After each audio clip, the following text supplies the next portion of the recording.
Price law. കർത്താവിൻ്റെ പരിശുദ്ധമേറിയ നാമം വാഴ്ത്തപ്പെടട്ടെ.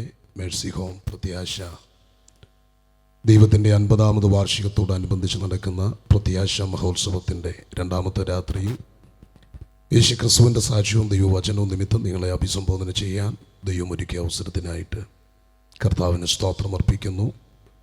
വിശേഷാൽ ഇന്ന് രാത്രിയിൽ ഈ മീറ്റിംഗ് വളരെ അനുഗ്രഹീതമായ നിലയിൽ ലീഡ് ചെയ്യുകയും ഈ അനുഗ്രഹീത പ്രസ്ഥാനത്തിന് അതുല്യമായ നേതൃത്വം നൽകിക്കൊണ്ടിരിക്കുന്ന ഏറ്റവും ബഹുമാന്യനും ആദരണീയനുമായ ഡയറക്ടർ ഡാനിയൽ സാർ അവറുകൾ, എൻ്റെ സ്നേഹിതനായ കർത്താവിൻ്റെ ദാസൻ ഫാസ്റ്റർ സോളമൻ അവറുകൾ, വേദിയിലായിരിക്കുന്ന ഏറ്റവും ശ്രേഷ്ഠരായ ബഹുമാന്യരായ വൈദികർ ഫാദർ VT കുര്യൻ അവറുകൾ, ഫാദർ ഐസക് മാത്യു, ഫാദർ സ്ലൈജു വർഗീസ്, വളരെ കർത്താവിന് വേണ്ടി പ്രയോജനപ്പെട്ടുകൊണ്ടിരിക്കുന്ന ബഹുമാന്യരും ആദരണീയരുമായ കർത്തൃദാസന്മാർ, വിശേഷാൽ ആത്മനിറവിൽ നമ്മെ ആരാധനയിലേക്ക് നയിച്ച പ്രിയപ്പെട്ടവർ, വിശേഷാൽ പ്രിയ നിർമ്മല ആൻറ്റി കുടുംബം, ഇന്ന് രാത്രിയിൽ ഈ മീറ്റിങ്ങിൽ സംബന്ധിക്കുന്ന സഹോദരി സഹോദരന്മാർ, കുഞ്ഞുങ്ങൾ, മാതാപിതാക്കന്മാർ, വളരെ മനോഹരമായ ശബ്ദ ക്രമീകരണം ചെയ്തുകൊണ്ടിരിക്കുന്ന പ്രിയപ്പെട്ടവർ, ലൈവ് ടെലികാസ്റ്റിംഗ് നടത്തിക്കൊണ്ടിരിക്കുന്ന പ്രിയപ്പെട്ടവർ, അതുപോലെ ഈ പ്രവർത്തനത്തിൻ്റെ മുൻനിരയിലും പിൻനിരയിൽ നിന്ന് പ്രവർത്തിക്കുന്ന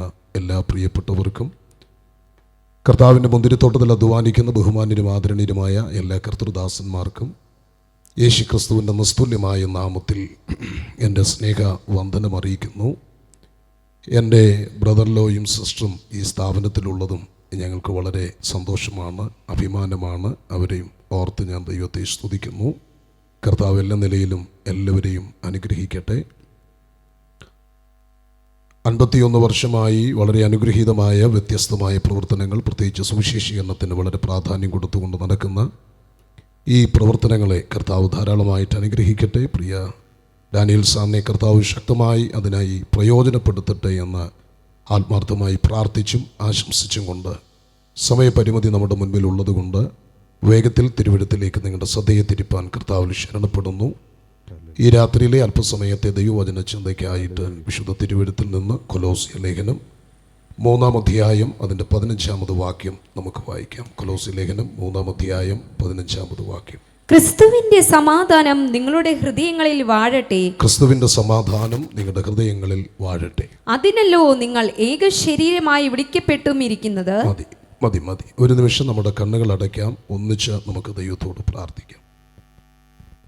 എല്ലാ പ്രിയപ്പെട്ടവരും ഒരുമിച്ച് ശബ്ദമുയർത്തി ദൈവസന്നിധിയിൽ ഒന്ന് പ്രാർത്ഥിക്കാം. ഞങ്ങളുടെ ദൈവമേ, പരിശുദ്ധ കർത്താവേ, ഈ വായിക്കപ്പെട്ട തിരുവഴുത്തിനായി സ്തോത്രം. വചനത്തിലൂടെ ഞങ്ങളോട് ഇടപെടണമേ. ദൈവ സാന്നിധ്യം ഞങ്ങളുടെ മേൽ പകരണമെന്ന് പ്രാർത്ഥിക്കുന്നു. ദൈവശബ്ദം കേൾപ്പാൻ നിൻ്റെ ജനത്തിൻ്റെ കാത് തുറക്കണം. നല്ല നിലം പോലെ അവരുടെ ഹൃദയത്തെ ഒരുക്കണമേ. സമർത്ഥനായ എഴുത്തുകാരൻ്റെ തൂലിക പോലെ അടിയൻ്റെ ആദരത്തെ ചലിപ്പിക്കണം. പരിശുദ്ധാത്മാവ് ഇന്ന് രാത്രി ഞങ്ങളോട് സംസാരിക്കുന്നതിനായി സ്തോത്രം. സകല മഹത്വം അങ്ങയ്ക്ക്, യേശു ക്രിസ്തുവിൻ അൻപുള്ള നാമത്തിൽ തന്നെ, ആമേൻ. Price the Lord. എല്ലാ പ്രിയപ്പെട്ടവരും നിങ്ങളുടെ ശബ്ദവും കരവും ഉയർത്തി ശക്തിയോടൊരു ഹല്ലേലൂയ പറയാം. പോരാ, ഒന്നുകൂടെ ഉച്ചത്തിലൊന്ന് പറഞ്ഞാട്ടെ. ഹല്ലേലൂയ. കർത്താവ് എല്ലാവരെയും അനുഗ്രഹിക്കട്ടെ. ഒരിക്കൽ കൂടെ ഞാൻ എല്ലാവർക്കും വന്ദനം ചൊല്ലുന്നു. എല്ലാവരെയും കർത്താവ് അനുഗ്രഹിക്കട്ടെ. വളരെ അനുഗ്രഹീതരായ ടീം ഇവിടെയുണ്ട്. നിങ്ങളെല്ലാവരെയും ഓർത്ത് ഞാൻ ദൈവത്തെ സ്തുതിക്കുന്നു. പ്രിയ യേശാസ്ചാനെയും നിർമ്മല ആൻറ്റിയെ കണ്ടപ്പോൾ എനിക്കും പാടാൻ തോന്നുകയാണ്. ആമേൻ. ഇടയ്ക്ക് ഞാനും പാട്ട് പാടും, ആവേശം കൊണ്ടാണ്. ആമേൻ. ഇന്ന് രാത്രി വളരെ പ്രാർത്ഥനയോടെ നമുക്ക് ദൈവസന്നിധിയിലായിരിക്കാം. എന്നെ ഒറ്റയ്ക്കാക്കരുത്. ആരെങ്കിലുമൊക്കെ മൈക്കെടുക്കണം. ഉണ്ടല്ലോ.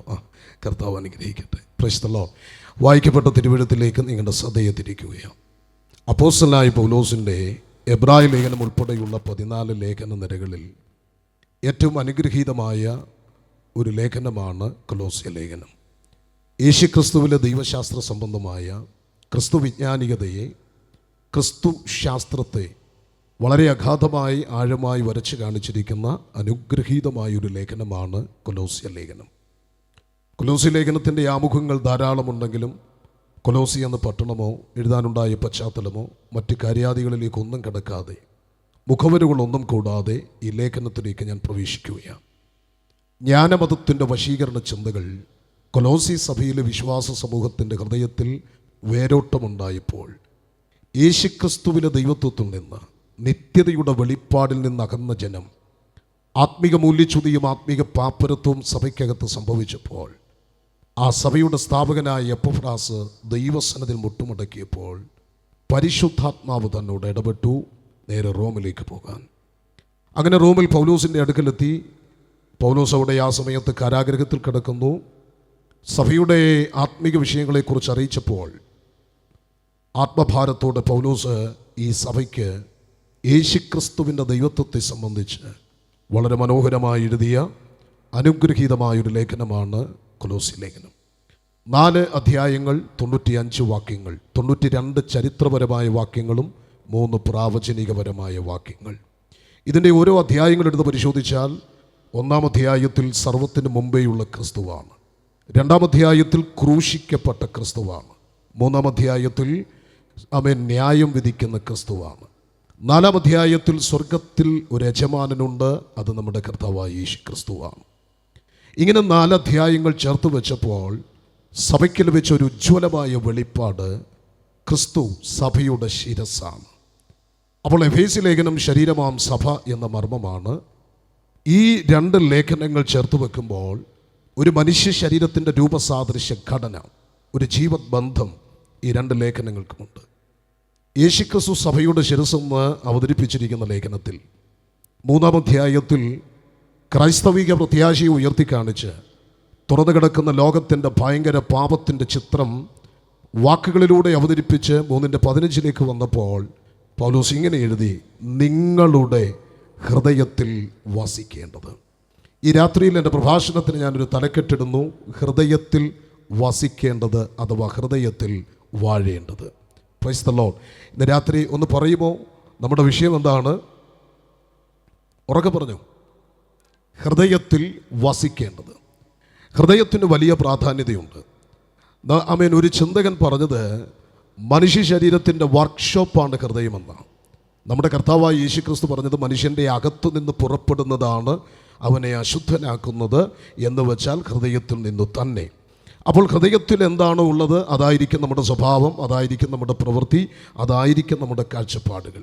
സ്നേഹം, സന്തോഷം, സമാധാനം ഇതൊക്കെ ഹൃദയത്തിലുണ്ടെങ്കിൽ അതായിരിക്കും നമ്മുടെ സ്വഭാവം, അതായിരിക്കും നമ്മുടെ പ്രവൃത്തി. പക്ഷെ പകയും വിദ്വേഷവും പിണക്കവും കോപവും ക്രോധവും ഒക്കെ ഹൃദയത്തിലുണ്ടെങ്കിൽ അതായിരിക്കും നമ്മുടെ സ്വഭാവം, അതായിരിക്കും നമ്മുടെ പ്രവൃത്തി. അപ്പോൾ ഈ കൊലോസി സഭയിലെ വിശ്വാസികളുടെ ഹൃദയത്തിൽ വ്യത്യസ്ത ആശയങ്ങൾ, പ്രത്യേകിച്ച് ജ്ഞാനമതത്തിൻ്റെ ആശയങ്ങൾ അവരിൽ വല്ലാതെ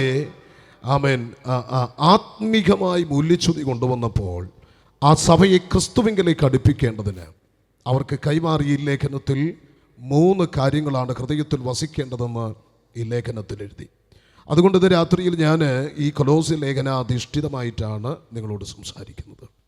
ഹൃദയത്തിൽ വസിക്കേണ്ടത് 1 ക്രിസ്തുവിൻ്റെ സമാധാനം, 2 ക്രിസ്തുവിൻ്റെ വചനം, 3 മഹത്വത്തിൻ്റെ പ്രത്യാശയായ ക്രിസ്തു. അപ്പോൾ 3 ചിന്തകളാണ് പങ്കുവെക്കുന്നത്. 1 ഹൃദയത്തിൽ വസിക്കേണ്ടത് ക്രിസ്തുവിൻ്റെ സമാധാനമാണ്. 2 ഹൃദയത്തിൽ വസിക്കേണ്ടത് ക്രിസ്തുവിൻ്റെ വചനമാണ്. 3 ഹൃദയത്തിൽ വസിക്കേണ്ടത് മഹത്വത്തിൻ്റെ പ്രത്യാശയായ ക്രിസ്തുവാണ്. എന്നോട് ചേർന്നൊന്ന് പറയുമോ ഈ 3 ചിന്തകൾ? 1 ഹൃദയത്തിൽ വസിക്കേണ്ടത് ക്രിസ്തുവിൻ്റെ സമാധാനമാണ്. 2 ഹൃദയത്തിൽ വസിക്കേണ്ടത് ക്രിസ്തുവിൻ്റെ വചനമാണ്. 3 ഹൃദയത്തിൽ വസിക്കേണ്ടത് മഹത്വത്തിൻ്റെ പ്രത്യാശയായ ക്രിസ്തു. അപ്പോൾ 3:15 നമ്മളിങ്ങനെ വായിക്കുന്നു: ഹൃദയത്തിൽ വസിക്കേണ്ടത് ക്രിസ്തുവിൻ്റെ സമാധാനം. പ്രിയരെ, മനുഷ്യന് ഇന്ന് സമാധാനമില്ല എന്നുള്ളതാണ് വാസ്തവം. സമാധാനത്തിനു വേണ്ടി മനുഷ്യൻ അലയുകയാണ്. എവിടെ ചെന്നാൽ സമാധാനം കിട്ടും? ആരിലാണ് സമാധാനം? സമാധാനത്തിനു വേണ്ടി മനുഷ്യന് ഉഴന്നു നടക്കുകയാണ്. ആധുനിക മനുഷ്യന് ഒരു കിട്ടാക്കനിയായി മാറിയിരിക്കുന്നത് സമാധാനമാണ്. മനുഷ്യനെന്ന മാനവ മഹാസമുച്ചയത്തിൽ അവന് കെട്ടിപ്പടുക്കാൻ കഴിയാത്തത് സമാധാനമാണ്. സമാധാനം നഷ്ടപ്പെട്ട് അവൻ ഉഴന്നുകൊണ്ടിരിക്കുമ്പോൾ, സമാധാനത്തിന് വേണ്ടി മനുഷ്യൻ പരക്കം പാഞ്ഞുകൊണ്ടിരിക്കുമ്പോൾ, ഇന്ന് രാത്രിയിൽ ഈ സുവിശേഷ യോഗത്തിൽ നിങ്ങൾ ആഗ്രഹിക്കുന്ന സമാധാനം നിങ്ങൾക്ക് തരുവാൻ കഴിയുന്ന, സൗജന്യമായി നിങ്ങൾക്ക് തരുവാൻ കഴിയുന്ന സമാധാനം കൊണ്ട് നിങ്ങളുടെ ഹൃദയത്തെ നിറയ്ക്കാൻ കഴിയുന്ന ഒരാളെ ഞങ്ങൾ ഇന്ന് രാത്രി ഇവിടെ ഉയർത്തുമ്പോൾ എത്ര പേർക്ക് സന്തോഷമുണ്ട്? സന്തോഷമുള്ളവരെ കരമൊന്ന് ഉയർത്തി ശക്തിയോടൊരു ഹല്ലേലൂയ പറയാം. ആമേൻ. അപ്പോൾ സമാധാനത്തിനു വേണ്ടി മനുഷ്യൻ അലയുമ്പോൾ സമാധാനത്തിനു വേണ്ടിയാണ് മനുഷ്യൻ മദ്യത്തിലും മയക്കുമരുന്നുകളിലൊക്കെ ആശ്രയിക്കുന്നത്. പക്ഷേ ഒരു മദ്യപാനിയുടെ വീട്ടിലും ഇന്ന് വരെ സമാധാനം ഉണ്ടായിട്ടില്ല. ഉണ്ടോ? ഇല്ല. മദ്യം മനുഷ്യന് സമാധാനം കൊടുക്കത്തില്ല. വാസ്തവത്തിൽ പുരോഗമന സംസ്കാരത്തിൻ്റെ ഭാഗമായി മദ്യം മാറിയിരിക്കുകയാണ്. നിത്യോപയോഗ സാധനങ്ങൾക്ക് ചെലവഴിക്കുന്നതിനേക്കാൾ കൂടുതൽ പണം മനുഷ്യൻ മദ്യത്തിനു വേണ്ടി ചെലവഴിക്കുകയാണ്. മദ്യം മനുഷ്യനെ തകർത്തുകൊണ്ടിരിക്കുകയാണ്. ലഹരി പദാർത്ഥങ്ങൾ ഈ ആധുനിക സമൂഹത്തെ അർബുദം പോലെ കാർന്ന് തിന്നുകൊണ്ടിരിക്കുകയാണ്. LSDയും MDMA പോലെയുള്ള സിന്തറ്റിക് രൂപത്തിലുള്ള മയക്കുമരുന്നുകളുടെ പിടിയിലമർന്ന് ആധുനിക സമൂഹം തകർന്നുകൊണ്ടിരിക്കുകയാണ്. ഇന്ന് രാത്രി ഞാൻ നിങ്ങളോട് പറയാം, മാനവികതയുടെ മനം കവരുന്ന മായപ്രപഞ്ചത്തിൽ ഈയാമ്പാറ്റുകളെ പോലെ യുവചേതനകൾ കരിഞ്ഞു വീഴുമ്പോൾ നാളെയുടെ നീളകളിൽ ഭാവി കുസുമങ്ങളായി മാറേണ്ട യുവചേതനകളെ ലഹരി പദാർത്ഥങ്ങൾ തകർത്തുകൊണ്ടിരിക്കുമ്പോൾ ഈ സുവിശേഷ യോഗത്തിന് പ്രസക്തിയുണ്ട്. ദൈവജനം ഒന്നിച്ച് പ്രാർത്ഥിക്കുന്നതിന് പ്രസക്തിയുണ്ട്. തകർന്നു കിടക്കുന്ന ഒരു സമൂഹത്തെ പണിതെടുക്കാൻ കഴിയുന്നത് സുവിശേഷത്തിനാകയാൽ, ദൈവവചനത്തിനാകയാൽ ഇന്ന് രാത്രിയിലെ ഈ സുവിശേഷ യോഗത്തിന് പ്രസക്തിയുണ്ട്. അതറിയുന്ന ദൈവജനത്തിനായി ഈ രാത്രി ഞാൻ ദൈവത്തെ സ്തുതിക്കുകയാണ്. അപ്പോൾ മയക്കുമരുന്നുകൾ, എൻ്റെ പ്രിയപ്പെട്ടവരെ, എത്രയെത്ര കേസുകളാണ് ഇവിടെ ഉണ്ടായിക്കൊണ്ടിരിക്കുന്നത്. ഇവിടെ നടക്കുന്ന കൊലപാതക പരമ്പരകൾ, ആക്രമണ പരമ്പരകൾ, പിടിച്ചുപറികൾ, ഭവനഭേദനങ്ങൾ, നരാധമമായ നരനായാട്ടുകൾ, മനുഷ്യ മനസാക്ഷിയെ നടുക്കുന്ന ഭീകരമായ അധമമായ സംഭവങ്ങൾ ഈ മയക്കുമരുന്നുകളുടെയും മദ്യത്തിൻ്റെയും പിന്നിലൂടെ മനുഷ്യൻ ചെയ്യുമ്പോൾ മനുഷ്യന് സമാധാനമില്ലാതെ മനുഷ്യൻ അലയുകയാണ്. സമാധാനത്തിനു വേണ്ടി മനുഷ്യൻ നെട്ടോട്ടമോടുകയാണ്. എൻ്റെ പ്രിയപ്പെട്ടവരെ, ഇന്ന് രാത്രിയിലും ഈ സന്ദേശം കേട്ടുകൊണ്ടിരിക്കുന്ന ചിലരെങ്കിലും ഇതിനകത്ത് ഒരുപക്ഷെ സമാധാനം നഷ്ടപ്പെട്ടവരായിട്ടായിരിക്കാം ഇതിനകത്തിരിക്കുന്നത്. എത്രയോ നാളുകളായി ഉറങ്ങിയിട്ട് എത്രയോ നാളുകൾ കൊണ്ട് വേദനപ്പെടുകയാണ്. തോരാത്ത കണ്ണുനീരോടെ ആമൻ പരിഹരിക്കാൻ കഴിയാത്ത പ്രശ്നങ്ങളുമായി ഇന്ന് രാത്രിയിലും വെച്ച ചോറ് സമാധാനത്തോടെ കഴിക്കാൻ കഴിയാതെ എല്ലാം ഉണ്ടായിട്ടും സമാധാനം നഷ്ടപ്പെട്ട് വേദനയോടെ ഇന്ന് രാത്രിയിൽ ഇവിടെ ഇരിക്കുമ്പോഴും ഈ സന്ദേശം അങ്ങകലെ കേൾക്കുമ്പോൾ വീടുകളിൽ, വീതികളിൽ, വഴികളിൽ, വീഴ്ചകളിൽ നിന്നുകൊണ്ട് ഈ സന്ദേശം ശ്രദ്ധിക്കുമ്പോൾ, ഈ ലൈവിൽ ഈ സന്ദേശം ശ്രദ്ധിക്കുമ്പോൾ എവിടെയാണ് സമാധാനം, ആർക്കാണ് സമാധാനം തരാൻ കഴിയുന്നതെന്ന് ഇന്ന് രാത്രിയിലും ചോദ്യമുയർത്തുമ്പോൾ അതിൻ്റെ ഉത്തരമാണ് ഞങ്ങൾക്ക് കൈമാറാനുള്ളത്. Praise the lord, praise the lord. സമാധാനമില്ല മനുഷ്യന്. നമുക്ക് നോക്കാം, ഈ ലോകത്തിന് മനുഷ്യന് സമാധാനം തരാൻ കഴിയുമോ? പ്രിയരെ, ഇവിടുത്തെ രാഷ്ട്രീയ മീമാംസകൾക്കോ പ്രത്യയശാസ്ത്രങ്ങൾക്കോ സംഘടനകൾക്കോ ഒന്നും മനുഷ്യന് സമാധാനം കൊടുക്കാൻ കഴിയില്ല. ലോകത്തോട് ചോദിക്കാൻ നമുക്ക്, അല്ലയോ ലോകമേ തന്നാലും ഞങ്ങൾക്ക് സമാധാനം. ലോകം പറയും ഞങ്ങൾക്ക് സമാധാനമില്ല, പിന്നെ എങ്ങനെയാ നിങ്ങൾക്ക് സമാധാനം തരുന്നത്? അപ്പോൾ ലോകത്തിന് എന്തില്ല? സമാധാനമില്ല. സമാധാനമില്ലാത്ത ലോകത്തിൻ്റെ ഒരു ഹ്രസ്വ ചിത്രം ഞാൻ നിങ്ങളെ പരിചയപ്പെടുത്താം. ശ്രദ്ധിച്ച പ്രിയരെ, ഈ ലോകത്തിലേക്ക് നോക്കിയാൽ സമാധാനത്തിന് വേണ്ടി ആദ്യം ഉരുത്തിരിഞ്ഞ ഒരു സംഘടന എന്ന് പറയുന്നത് യൂറോപ്യൻ കൺസെപ്റ്റാണ്, ഹോളി അലയൻസ്. പക്ഷേ ഹോളി അലയൻസിനും ഇവിടെ സമാധാനം സ്ഥാപിക്കാൻ കഴിഞ്ഞില്ല. യൂറോപ്യൻ രാജ്യങ്ങളിലേക്ക് നോക്കിയപ്പോൾ അവരുടെ വ്യാവസായിക വിപ്ലവങ്ങൾ പൊട്ടിപ്പുറപ്പെടുകയാണ്. വ്യാവസായിക മേഖലകളിലെ മത്സരങ്ങൾ അത് കുടിപ്പകയായി മാറി. ചരിത്രം 1914 എത്തി.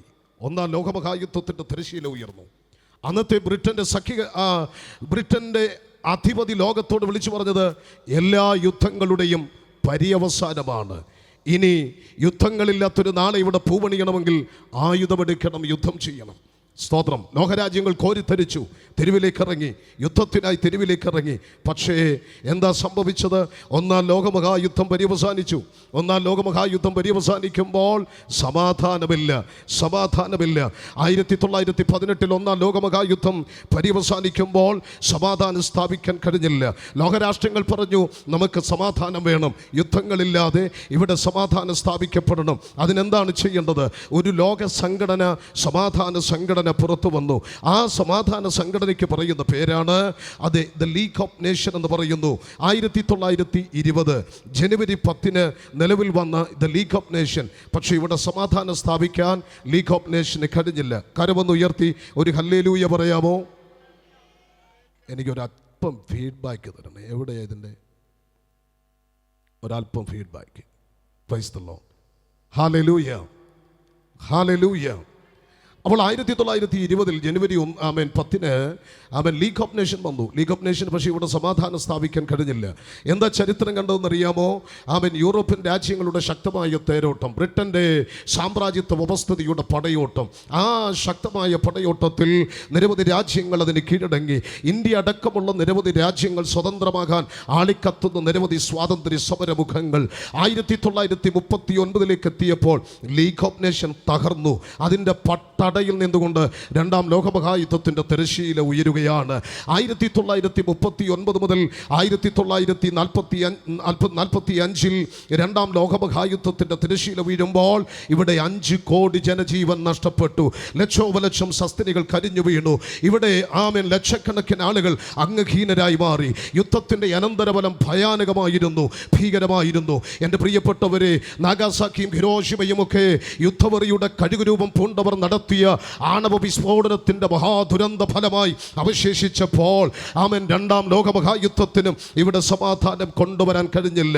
1945 ലോകത്തൊരു സമാധാന സംഘടന വീണ്ടും രൂപപ്പെട്ടു. അതാണ് യുണൈറ്റഡ് നേഷൻ ഓർഗനൈസേഷൻ, അതായത് ഐക്യരാഷ്ട്ര സംഘടന.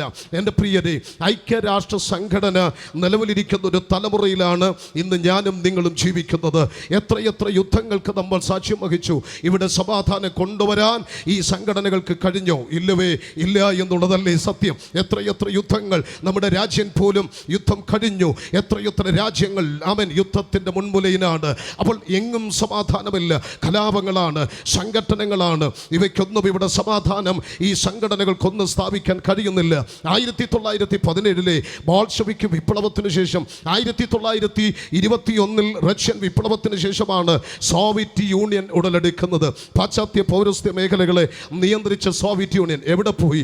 1991 വിഘടിച്ചു, പല കഷ്ണങ്ങളായി. Turkmenistan, Tajikistan, Kazakhstan, Uzbekistan, Lithuania, Latvia, Moldavia, Estonia, Armenia, Azerbaijan, Ukraine, Byelorussia, Russia എന്നിങ്ങനെ പല കഷണങ്ങളായി. പക്ഷേ ഇന്ന് റഷ്യയും ഉക്രൈനും തമ്മിൽ യുദ്ധമാണ്. അവിടെയും സമാധാനമില്ല. ആർക്കും ഡച്ചും ജർമ്മനിയും ബ്രിട്ടനും ഫ്രാൻസും അവരുടെ കസ്റ്റംസും അതിരുമെടുത്ത് കളഞ്ഞു. ഒറ്റ കറൻസി, ഒറ്റ പാസ്പോർട്ട്, ഒറ്റ സിറ്റിസൺ. ഇന്ന് EU എന്നറിയപ്പെടുന്ന യൂറോപ്യൻ യൂണിയനും അവിടെ സമാധാനമില്ല. എൻ്റെ പ്രിയപ്പെട്ടവരെ, ലോകരാജ്യങ്ങൾ മുഴുവൻ പരിശോധിക്ക്. 1947 ജനറൽ എഗ്രിമെന്റ് താരിഫ് ട്രേഡ് എന്ന ഗാട്ടുകരാർ ഇവിടെ വ്യാവസായിക രംഗത്ത് പുത്തൻ വിപ്ലവം സൃഷ്ടിച്ചു. പക്ഷേ സമാധാനം സ്ഥാപിക്കാൻ കഴിഞ്ഞില്ല. 1995 അത് വേൾഡ് ട്രേഡ് ഓർഗനൈസേഷൻ വന്നു, WTO. പക്ഷേ അതിനും ഇവിടെ സമാധാനം സ്ഥാപിക്കാൻ കഴിഞ്ഞില്ല. അങ്ങനെ അന്താരാഷ്ട്ര സംഘടനകൾ കൂണുപോലെ മുളയ്ക്കുകയാണ്. പക്ഷേ ഇവിടെ സമാധാനമില്ല. യെരുശലേം സമാധാനത്തിൻ്റെ നഗരം എന്നാണ് അർത്ഥം. എവിടെയാണ് സമാധാനം? എൻ്റെ പ്രിയരെ, ഗാസ പ്രശ്നങ്ങൾ, ഫലസ്തീൻ പ്രശ്നങ്ങൾ, ആഗോള വ്യാപകമായി ലോക രാജ്യങ്ങൾ മുഴുവൻ ഇളകി മറിഞ്ഞുകൊണ്ടിരിക്കുമ്പോൾ ഇവിടെ ആർക്കും സമാധാനം സ്ഥാപിക്കാൻ കഴിയുന്നില്ല. ഒരു ലോക രാഷ്ട്രങ്ങൾക്കും ഇവിടുത്തെ ഒരു സംവിധാനങ്ങൾക്കും ഇവിടെ സമാധാനം സ്ഥാപിക്കാൻ കഴിയുന്നില്ല. സമാധാനത്തിന് വേണ്ടി നിലവിളിക്കുന്ന മനുഷ്യൻ്റെ മുൻപിൽ, സമാധാനത്തിന് വേണ്ടി കേഴുന്ന മനുഷ്യൻ്റെ മുന്നിൽ ഇവിടുത്തെ സമാധാനത്തിൻ്റെ മാലാഖമാരും സമാധാനത്തിൻ്റെ കാവലാളുകളും പഞ്ചപുച്ഛമടക്കി നിൽക്കുമ്പോൾ ഇന്ന് രാത്രി ഏകരക്ഷിതാവും ലോകരക്ഷിതാവുമായ നമ്മുടെ വീണ്ടെടുപ്പുകാരനായ യേശുക്രിസ്തു വിളിച്ചു പറയുന്നു, എൻ്റെ സമാധാനം ഞാൻ നിങ്ങൾക്ക് തരുന്നു. അത് ലോകം തരുന്നത് പോലെയല്ല. എൻ്റെ സമാധാനം ഞാൻ നിങ്ങൾക്ക് തരുന്നു. ലോകത്തിന് തരാൻ കഴിയാത്ത സമാധാനം, ഇവിടുത്തെ സംവിധാനങ്ങൾക്ക് തരാൻ കഴിയാത്ത സമാധാനം യേശു പറയുന്നു, ഞാൻ നിങ്ങൾക്ക് സൗജന്യമായി എൻ്റെ സമാധാനം തരുന്നു. Price the Lord. ഇന്ന് രാത്രിയിൽ മടങ്ങുമ്പോൾ സമാധാനത്തോടെ വേണം മടങ്ങാൻ. ഈ രാത്രി ഞങ്ങളെ അവിടെവിടെയാ ശ്രദ്ധിക്കുന്ന ശ്രോതാവേ, ആഗ്രഹിക്കുന്ന സമാധാനം തരാൻ കഴിയുന്ന ഒരാൾ ചരിത്രത്തിലുണ്ടെങ്കിൽ അവിടുത്തെ പേരാണ് നസ്രേനായ യേശു എന്നത്.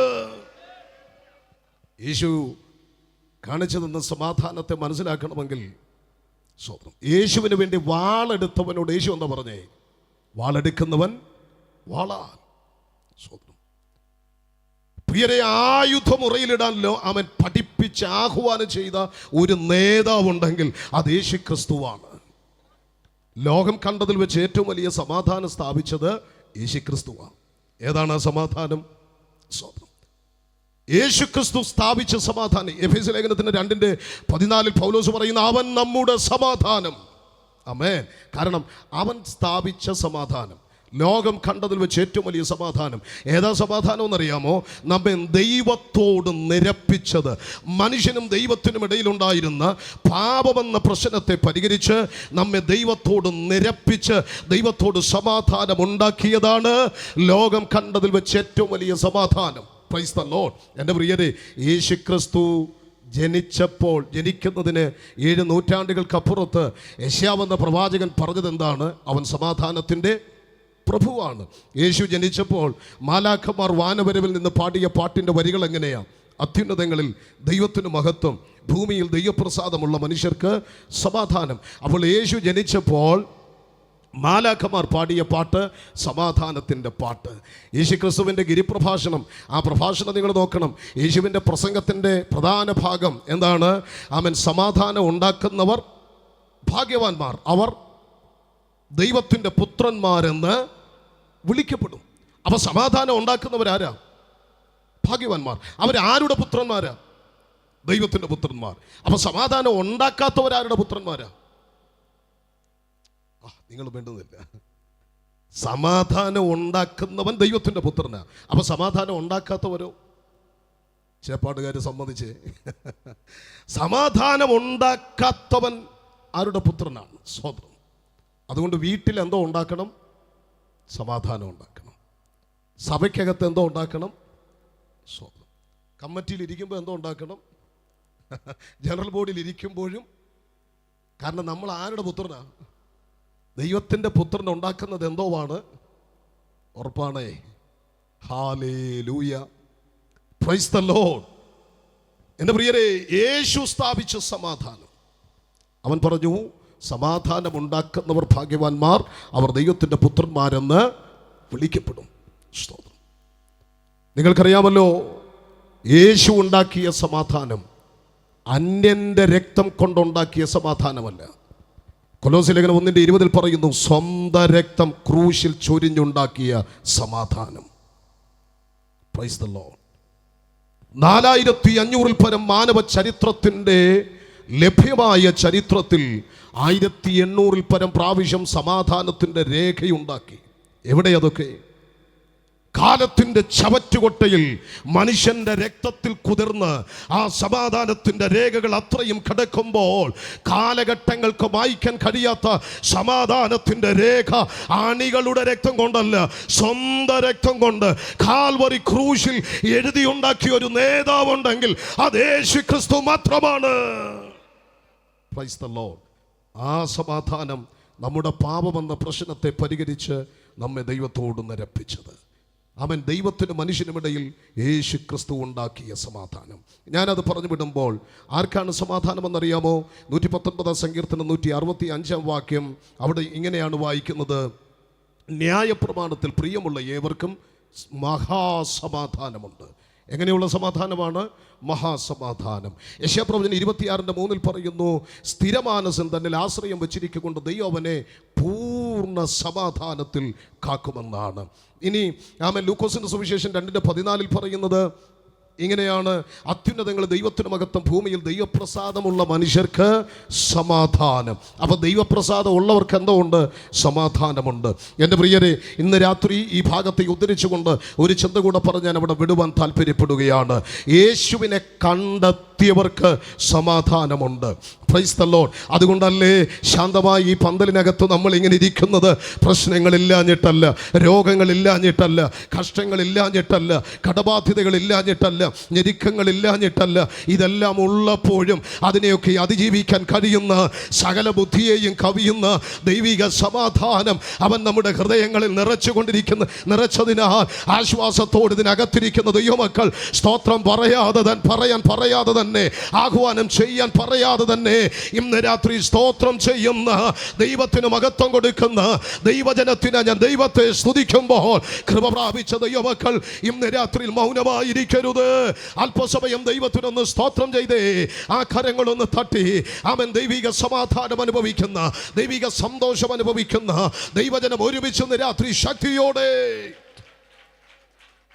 Price the Lord. നമ്മുടെ കർത്താവ് സമാധാനത്തിൻ്റെ പ്രഭുവാണ്. ഞാനിവിടെ നിൽക്കുമ്പോഴും ആ സമാധാനം ഞങ്ങൾ അനുഭവിച്ചവരാണ്. എൻ്റെ ഇവൻ്റെ സഹോദരിയുടെയും ബാല്യത്തിൽ ഇന്നേക്ക് 38 വർഷങ്ങൾക്ക് മുൻപ് രക്തയണലി എന്ന പാമ്പ് എൻ്റെ പപ്പായെ കടിച്ച്, രക്തയണലി എന്ന പാമ്പ് കടിച്ച് ആമൻ ചോര ഛർദ്ദിച്ച് ചെവിയിലൂടെ മൂക്കിലൂടെയും ചോര ഒലിച്ചിറങ്ങി ശരീരത്തിൻ്റെ രോമകൂപങ്ങളിലൂടെ രക്തം പൊടിച്ച് അടൂർ ഹോളി ക്രോസ് എന്ന ഹോസ്പിറ്റൽ മരണത്തിന് വിധി പറഞ്ഞ് മാറ്റിയിട്ട് എൻ്റെ അപ്പ, പ്രൈസ് ദ ലോർഡ്, ഞാനും എനിക്കുള്ളത് സഹോദരിയാണ്, ഞങ്ങൾ കുഞ്ഞുങ്ങളാണ്. എൻ്റെ അമ്മ ഒരു സാധു സ്ത്രീയാണ്. പക്ഷെ വാഗ്ദത്തം ചെയ്തവൻ വിശ്വസ്തനാണ്. ഹല്ലേലൂയ. മരണത്തിൻ്റെ വിധി പറഞ്ഞ് മാറ്റിയിട്ടെങ്കിലും എൻ്റെ ദൈവം അത്ഭുതം ചെയ്തു. ഇന്ന് രാത്രി പറയട്ടെ, 38 വർഷങ്ങൾ കഴിയുന്നു. ഇന്നും എൻ്റെ അപ്പ ഈ ഭൂമിയിൽ ജീവനോടെയുണ്ട്. ഹല്ലേലൂയ. ജീവിതത്തിൽ സമാധാനം നൽകിയ കർത്താവ്, ജീവിതത്തിൽ സന്തോഷം നൽകിയ കർത്താവ്, ജീവിതത്തിൽ ആശ്വാസം നൽകിയ കർത്താവ്, നിന്റെ കണ്ണുനീര് തുടയ്ക്കുവാൻ, നിന്റെ വേദനകളെ ഒപ്പിയെടുക്കുവാൻ, നിന്റെ പ്രശ്നത്തിന് പരിഹാരം നൽകുവാൻ, ഇന്ന് രാത്രിയിൽ നിന്നെ ബലത്തോടെ നിർത്തുവാൻ കഴിവുള്ളവന്റെ കരം ഈ പന്തലിനകത്ത് ചലിച്ചു കൊണ്ടിരിക്കുമ്പോൾ അത് അനുഭവിച്ചറിയുന്ന ദൈവമക്കൾ ആത്മാവിലൊന്ന് പ്രതികരിച്ചു തുടങ്ങട്ടെ. ഇതൊരു ജയത്തിന്റെ രാത്രിയായി, ഇത് ജയത്തിന്റെ മഹോത്സവമാണ്, ഇത് വിടുതലിന്റെ മഹോത്സവമാണ്, ഇത് സമാധാനത്തിന്റെ മഹോത്സവമാണ്, ഇത് ആശ്വാസത്തിന്റെ മഹോത്സവമാണ്. Price the Lord. 30 വർഷങ്ങൾക്ക് പുറകിൽ 2 കിഡ്നിയും ഫെയിലായ എൻ്റെ അമ്മ, ആമേൻ, അന്നത്തെ കഷ്ടതകളുടെ നടുവിൽ ചെയ്ത ചികിത്സകൾ, ഒടുവിൽ അടൂർ ഗവൺമെൻറ് ഹോസ്പിറ്റലിൻ്റെ വരാന്തയിൽ, ആമേൻ, കിടത്താൻ ബെഡിൽ സ്ഥലമില്ലാതെ തറയിലൊരു ബെഡ്ഷീറ്റ് വിരിച്ച് അവിടെ കിടത്തിയിരിക്കുന്ന എൻ്റെ അമ്മ, ശരീരം മുഴുവനും നീര് വെച്ച് കൺപോളുകൾ പോലും തുറക്കാൻ കഴിയാതെ മരണത്തോട് മല്ലടിച്ച് എൻ്റെ അമ്മ. ഹോസ്പിറ്റൽ പറഞ്ഞത് അന്ത്യകർമ്മം വല്ലതും ചെയ്യാനുണ്ടെങ്കിൽ കൊണ്ടുപോയി ചെയ്തോ. വീട്ടിലേക്ക് വിട്ടു. ഞങ്ങൾക്കറിയാവുന്നത് പ്രാർത്ഥിക്കാനായിരുന്നു. പ്രാർത്ഥിക്കുന്ന ഒരു സഭയുണ്ടായിരുന്നു. ആമേൻ. ഞാൻ നിങ്ങളോട് പറയാം, പ്രാർത്ഥനയ്ക്ക് വലിയ ശക്തിയുണ്ട്. ബഹുമാന്യ സാറ് കൂടെ ഇവിടെ ഞങ്ങൾ 4 പേര് ചേർന്നിരുന്ന് പ്രാർത്ഥിച്ചത് ആരംഭിച്ചതാണെന്ന് പറയുമ്പോൾ, പ്രാർത്ഥിച്ച് തുടങ്ങിയതിനെ ഒന്നും തകർക്കാൻ ഒരു ശക്തിക്കും കഴിയില്ല. പ്രാർത്ഥിച്ച് തുടങ്ങിയതിനൊന്നും ഫുൾ സ്റ്റോപ്പ് ഇടാൻ ഒരു ശക്തിയെയും ദൈവം അനുവദിക്കത്തില്ല. ഏത് ശക്തികൾ എഴുന്നേറ്റാലും, ഏത് പൈശാചിക ശക്തികൾ എഴുന്നേറ്റാലും, ഏത് കൂട്ടുകെട്ടുകൾ എഴുന്നേറ്റാലും, ഇന്ന് രാത്രി പ്രാർത്ഥിച്ച് തുടങ്ങിയതിന് ഫുൾ സ്റ്റോപ്പ് ഇടാൻ അനുവദിക്കാത്തൊരു ദൈവം ഉയരത്തിലുണ്ടെങ്കിൽ വിശ്വസിക്ക്, ആ ദൈവത്തിന്റെ കരമാണ് ഈ പന്തലിനകത്ത് ചലിക്കുന്നത്. ശക്തമായി പ്രാർത്ഥിച്ചു. ആമേൻ. 30 വർഷങ്ങൾ കഴിയുന്നു. ഇന്നും എൻ്റെ അമ്മ ഈ ഭൂമിയിൽ ജീവനോടുണ്ട്. ഇന്ന് സാറേ ആ രോഗത്തിന് മരുന്ന് കഴിക്കുന്നില്ല, ആരോഗ്യത്തോടെ. ഈ കർത്താവ് എത്ര നല്ലവനാ. രോഗത്തോടാണ് ഇതിനകത്തിരിക്കുന്നത്, സൗഖ്യമാക്കി സമാധാനത്തോടെ അവൻ മടക്കി അയക്കും. വിശ്വസിക്കുന്നവർക്കായി ഞാൻ ദൈവത്തെ സ്തുതിക്കുകയാണ്. യേശുവിനെ കണ്ടെത്തിയവർക്ക് സമാധാനമാണ്. ആമേൻ. പുതിയ നിയമത്തിൽ വരുമ്പോൾ ലൂക്കോസിന്റെ സുവിശേഷത്തിൽ ഒരു മനുഷ്യനെ കാണാൻ സാധിക്കും. ശിമയോൻ എന്നാണ് പേര്, ശാസ്ത്രിയാണ്. എന്നും ആലയത്തിലേക്ക് പോകുന്ന മനുഷ്യൻ ജരാനരകൾ ബാധിച്ച്, അസ്ഥികളുടെ ബലം ക്ഷയിച്ച്, ത്വക്കുകൾ ചുളുങ്ങി, കാഴ്ചയൊക്കെ മങ്ങി. ആമേൻ. പടുവൃദ്ധനായ മനുഷ്യൻ എന്നും ആലയത്തിലേക്ക് പോവുകയാണ്. ഒറ്റ ദിവസം മുടങ്ങാതെ ആലയത്തിലേക്ക് പോവുകയാണ്. ആലയത്തിലേക്ക് പോകുന്ന മനുഷ്യനെ നോക്കി ഒരുപക്ഷെ പലരും പറഞ്ഞു കാണും, മരണത്തിനും ഈ മനുഷ്യനെ വേണ്ടേ. സ്വത്രം. നമ്മളൊക്കെ പറയില്ലേ, കോവിഡ് വന്നുപോയി എന്നിട്ട് പോലും ഈ മനുഷ്യനെ തൊട്ടില്ലല്ലോ. ഹല്ലേലൂയ. എൻ്റെ പ്രിയരെ, മരണം പോലും ഈ മനുഷ്യനെ തൊടുന്നില്ലല്ലോ എന്ന് പലരും പറഞ്ഞു കാണും. ഇന്ന് രാത്രി ഞാൻ പറയാം, മരണം തൊടാത്തതിൻ്റെ കാരണം ഒരു വാഗ്ദത്തം ആ മനുഷ്യൻ്റെ മേൽ കിടക്കുകയാണ്. വാഗ്ദത്തം പ്രാപിക്കാൻ അനുവദിക്കാതെ ആ കണ്ണുകളെ തിരുമി അടയ്ക്കാൻ എൻ്റെ ദൈവം അനുവദിക്കത്തില്ല. ദൈവം നിന്നോടൊരു വാഗ്ദത്തം ചെയ്തിട്ടുണ്ടെങ്കിൽ ആ വാഗ്ദത്തം നിവർത്തീകരിക്കാൻ അനുവദിക്കാതെ നിന്റെ കണ്ണുകളെ തിരുമി അടയ്ക്കാൻ എൻ്റെ ദൈവം അനുവദിക്കത്തില്ല. കാരണം വാഗ്ദത്തം ചെയ്തവൻ മാറാത്തവനാണ്, മാറ്റമില്ലാത്തവനാണ്. അവൻ വിശ്വസ്തനായ ദൈവമാണ്.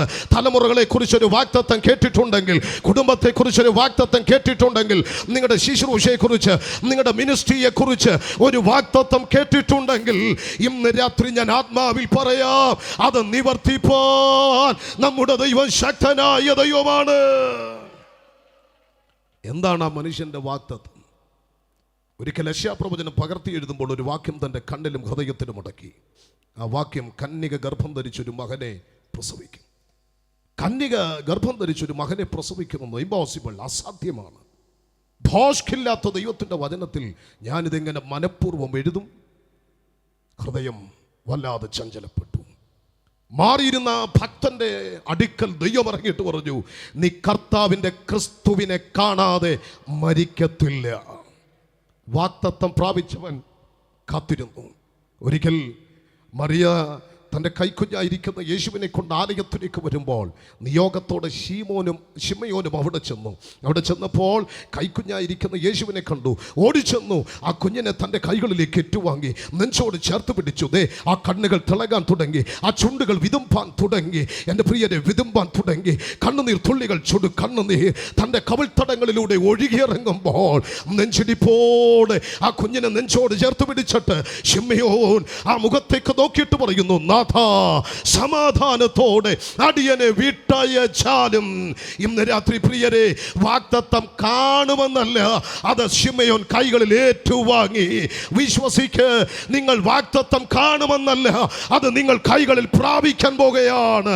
വിശ്വസിക്കുന്നവരെ കരമൊന്ന് ഉയർത്തി ഒരു ഹല്ലേലൂയ. ആമേൻ. യേശു ക്രിസ്തുവിനെ കണ്ടെത്തിയവർക്ക് സമാധാനം. സഹോദര സഹോദരി, കൂടപ്പുറപ്പേ, ഈ ക്രിസ്തുവിനെ കണ്ടെത്തിയാൽ സമാധാനമാണ്. ഈ ക്രിസ്തുവിനെയാണ് ഞങ്ങൾ നിങ്ങൾക്ക് കൈമാറുന്നത്. കൂടപ്പുറപ്പേ, ഈ ക്രിസ്തുവിൻ്റെ സമാധാനത്തിനു വേണ്ടി ഹൃദയം തുറക്ക്. ഇതുവരെ അനുഭവിക്കാത്ത സമാധാനം നിങ്ങൾക്ക് കരഗതമാക്കാൻ കഴിയുന്ന ഒരു രാത്രി. ഞാനതവിടെ വിടുന്നു. രണ്ടാം ഭാഗത്തേക്ക് വരുന്നു. ക്രിസ്തുവിൻ്റെ വചനം നിങ്ങളുടെ ഹൃദയത്തിൽ വസിക്കണം. വായിക്കാം നമുക്ക് കൊലോസ്യ ലേഖനം 3-ാം അധ്യായം 16-ാമത് വാക്യം.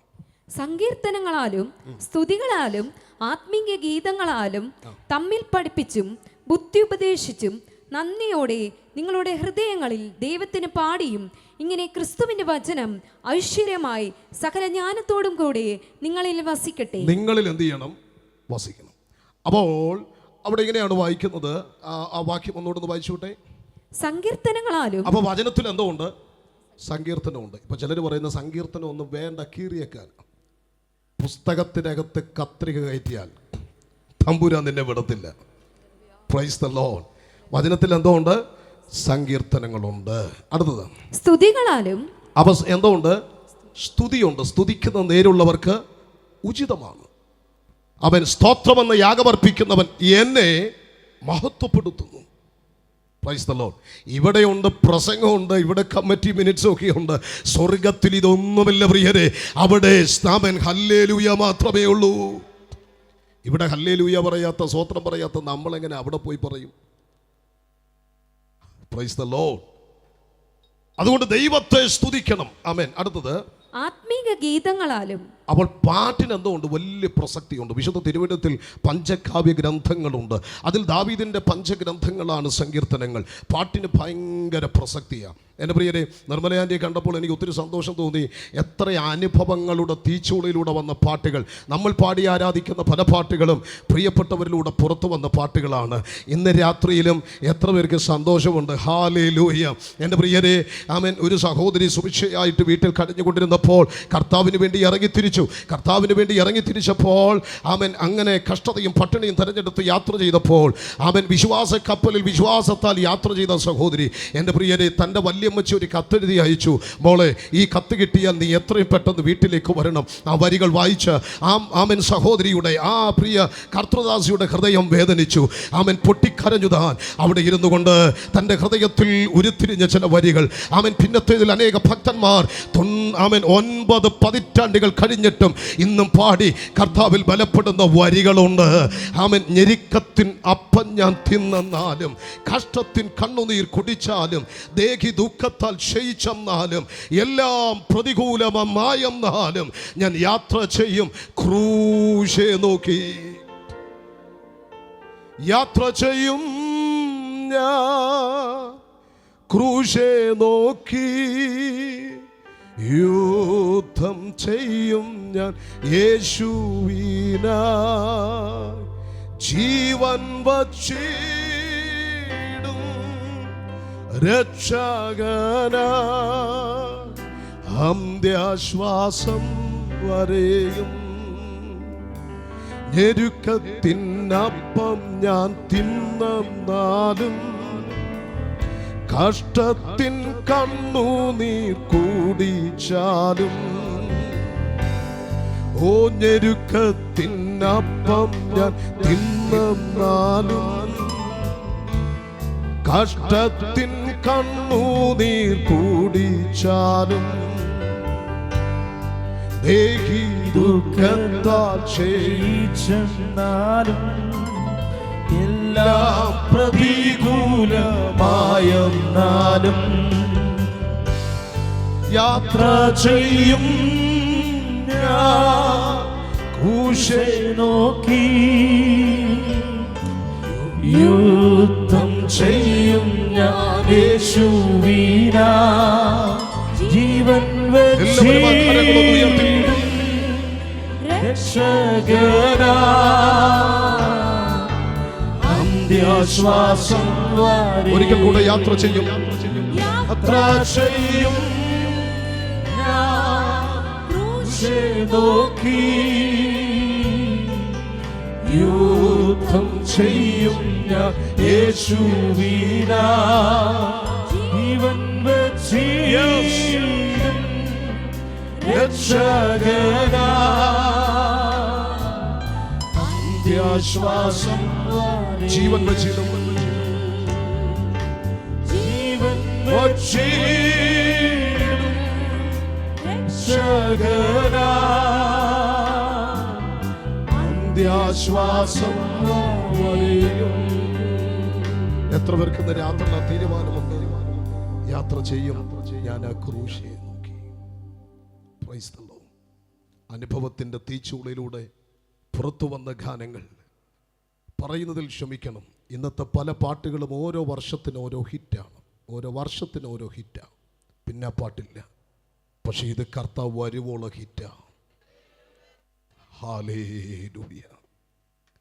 അങ്ങനെ ഒത്തിരി പാട്ടുകൾ കർത്താവ് നമുക്ക് തന്നിട്ടുണ്ട്.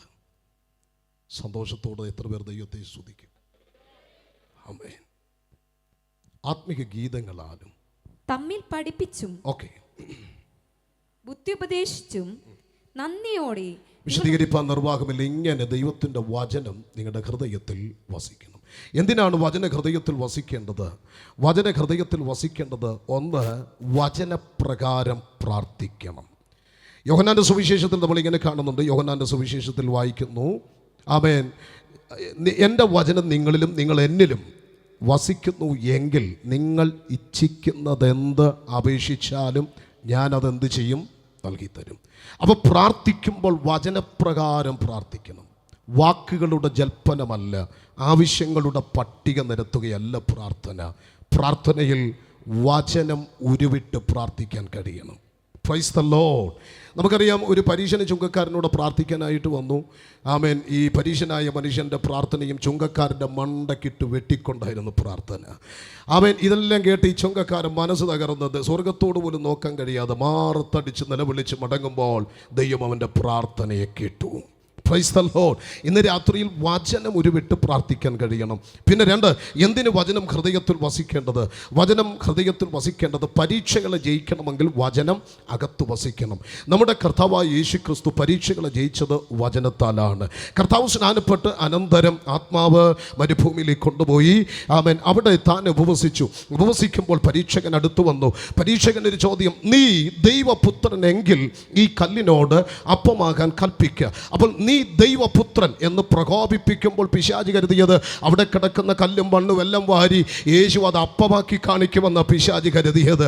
എന്നാൽ എൻ്റെ പ്രിയരെ, ആ പ്രകോപനത്തിനകത്ത് യേശു വീണില്ല.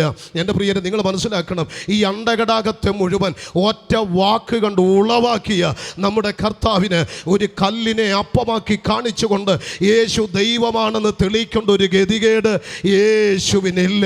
അവൻ സാക്ഷാൽ ദൈവമാണ്. ആമേൻ. ഈ വസ്തുമാറ്റമോ ജാലവിദ്യയോ കാണിച്ച് യേശുവിന് ദൈവമാണെന്ന് തെളിയിക്കേണ്ട ഗതികേടില്ല.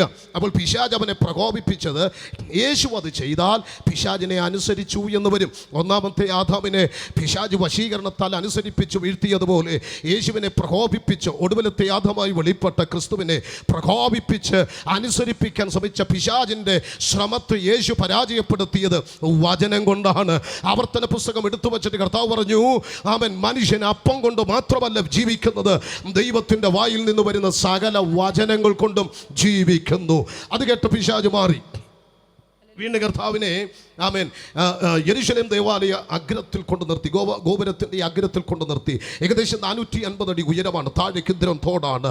അവിടേക്ക് നോക്കിയ തലകുത്തി വീണുപോകും, അത്ര ഭയാനകമായ ഉയരത്തിൽ കർത്താവിനെ നിർത്തിയിട്ട് പറഞ്ഞു, നീ അവൻ ദൈവപുത്രനെങ്കിൽ താഴോട്ട് ചാട്. പിശാച് 91 സങ്കീർത്തനം 11, 12 ആസ്പദീകരിച്ചു കൊണ്ട് കർത്താവിനെ പ്രബോധിപ്പിക്കാൻ തുടങ്ങി. നീ താഴോട്ട് ചാടിയാൽ അവൻ ദൂതന്മാരോട് കൽപ്പിക്കും, ദൂതന്മാർ വന്നിട്ട് അവൻ നിന്നെ ആ കൈകളിൽ താങ്ങും, കല്ലിന്മേൽ നിന്റെ കാൽ തട്ടാതെ നിന്നെ താങ്ങിക്കൊള്ളും. ഈ വാക്യങ്ങൾ ഉദ്ധരിച്ച് പിശാച് യേശുവിനോട് പറഞ്ഞപ്പോൾ യേശു ആവർത്തന പുസ്തകത്തിൽ നിന്ന് വീണ്ടും മറുപടി പറഞ്ഞു, നിന്റെ ദൈവമായ യഹോവയെ പരീക്ഷിക്കരുത്.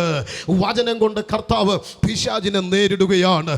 വീണ്ടും പിശാച് യേശുവിനെ ഉയർന്ന മലയിലേക്ക് കൊണ്ടുപോയി ഈ കാണുന്ന സകലതും കാണിച്ചു കൊടുത്തിട്ട് പറഞ്ഞു, നീ എന്നെ ഒന്ന് വീണ് നമസ്കരിച്ചാൽ ഇത് മൊത്തം ഞാൻ നിനക്ക് തരാം. ഒരാരാധനയാണ് പിശാച് പ്രതീക്ഷിച്ചത്.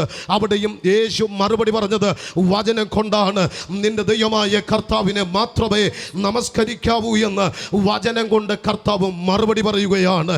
എൻ്റെ പ്രിയപ്പെട്ടവരെ, പരീക്ഷകനായ പിശാച് യേശുവിൻ്റെ മുൻപിൽ പോലും പരീക്ഷിക്കാൻ വന്നപ്പോൾ കർത്താവ് പോലും വചനത്തെ ഉപയോഗിച്ച് വചനം കൊണ്ട് അവനെ ജയിച്ചെങ്കിൽ ഇന്ന് രാത്രിയിൽ വചനമകത്ത് ഹൃദയത്തിൽ പകര് നിങ്ങളെ ചതിച്ചു കളയാൻ പല വഞ്ചനകളിലൂടെ സാത്താൻ കടന്നു വരുമ്പോൾ അതിനെ ജയിക്കണമെങ്കിൽ വചനം അകത്താവശ്യമാണ്.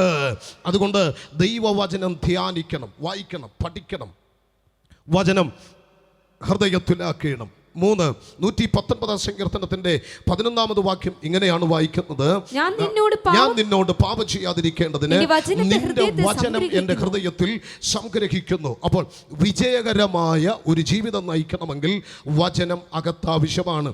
എന്താണ് പ്രിയരെ, അവൻ ഇവിടെ വായിക്കുന്നത്, നിന്നോട് പാപം ചെയ്യാതിരിക്കേണ്ടതിന് നിന്റെ വചനം എൻ്റെ ഹൃദയത്തിൽ സംഗ്രഹിക്കുന്നു. അപ്പോൾ സങ്കീർത്തനക്കാരൻ പറയുന്ന വാക്ക്, എനിക്ക് പാപം ചെയ്യാതെ ഒരു വിശുദ്ധ ജീവിതം നയിക്കാൻ, നിത്യതയെ നോക്കി മുന്നേറണമെങ്കിൽ എൻ്റെ കഴിവ് കൊണ്ട്, പ്രാപ്തി കൊണ്ട്, എൻ്റെ ആരോഗ്യം കൊണ്ട്, എൻ്റെ സംഘടനാ മികവ് കൊണ്ട് ഒന്നും പറ്റില്ല. എനിക്ക് പാപത്തെ ജയിക്കണമെങ്കിൽ, ലോകത്തെ ജയിക്കണമെങ്കിൽ എൻ്റെ വിശുദ്ധിയുടെ വസ്ത്രത്തിൽ പാപത്തിൻ്റെ ലോകത്തിൻ്റെ കറ ലേശം പുരളാതെ, നിത്യതയെ നോക്കി അതെ എൻ്റെ പാദങ്ങൾ തെറ്റാതെ വിശ്വാസത്തിൻ്റെ പക്വമായ ചുവടുകൾ വെക്കണമെങ്കിൽ എനിക്ക് നിന്റെ വചനം അകത്താവശ്യമാണ്. സങ്കീർത്തനക്കാരൻ ദൈവത്തോട് പറയുന്ന വാക്കുകൾ ഏറെ ശ്രദ്ധേയമാണ്. നിന്നോട് പാപം ചെയ്യാതിരിക്കേണ്ടതിന് നിന്റെ വചനം എൻ്റെ ഹൃദയത്തിൽ ആവശ്യമാണ്. അപ്പോൾ ദൈവത്തോട് പാപം ചെയ്താൽ എന്താണ് കുഴപ്പം? അതിന് മറുപടി പറയേണ്ടത് അവൻ കർത്താവാണ്, വചനമാണ്. അവൻ പുറപ്പാട് പുസ്തകത്തിൻ്റെ 32 അധ്യായത്തിൻ്റെ 32-33 വാക്യങ്ങൾ വായിക്കുമ്പോൾ അവിടെ പറയുന്നു, ആ വാക്യങ്ങൾ ഇങ്ങനെയാണ്. മോശ ദൈവത്തോട് പറഞ്ഞു, ദൈവമേ, നീ എഴുതിയ നിന്റെ പുസ്തകത്തിൽ നിന്ന് എൻ്റെ പേര് മായ്ക്കരുത്. അവിടെ പറയുമ്പോൾ നമ്മുടെ കർത്താവ് മോശയോട് പറയുകയാണ്, മോശ ദൈവത്തോട് പറയുന്ന വാക്കുകൾ, നീ എഴുതിയ നിന്റെ പുസ്തകത്തിൽ നിന്ന് എൻ്റെ പേര് മായ്ക്കണമേ എന്നൊരു പ്രത്യേക സാഹചര്യത്തിൽ മോശ ദൈവത്തോട് പ്രാർത്ഥിക്കുമ്പോൾ ദൈവം മോശയോട് പറയുകയാ, എന്നോട് പാപം ചെയ്യുന്നവൻ്റെ പേര് ഞാൻ എൻ്റെ പുസ്തകത്തിൽ നിന്ന് മായിച്ചു കളയും. എന്നോട് പാപം ചെയ്യുന്നവൻ്റെ പേര് ഞാൻ എൻ്റെ പുസ്തകത്തിൽ നിന്ന് മായിച്ചു കളയും. പുസ്തകത്തിൽ നിന്ന് ദൈവം പേര് മായിച്ചാൽ, വെളിപ്പാട് പുസ്തകം 20:15, ജീവപുസ്തകത്തിൽ പേരെഴുതി കാണാത്ത ഏവനെയും തീപ്പൊയ്കയിൽ തള്ളും എന്ന് തിരുവെഴുത്ത് ചൂണ്ടിക്കാണിക്കുമ്പോൾ ഇന്ന് രാത്രി ചേപ്പാടിനോട് ഉറക്ക വിളിച്ചു പറയട്ടെ, കെടാത്ത തീയും ചേകാത്ത പിഴുകുമുള്ള നിത്യം നരകം അത് ഭയാനകരമാണ്, അത് ഭീകരമാണ്. അതിൽ നിന്ന് നീ രക്ഷ പ്രാപിപ്പാനാണ് ഈ സുവിശേഷ ശബ്ദം ഇന്ന് രാത്രി ഇവിടെ മുഴങ്ങുന്നത്.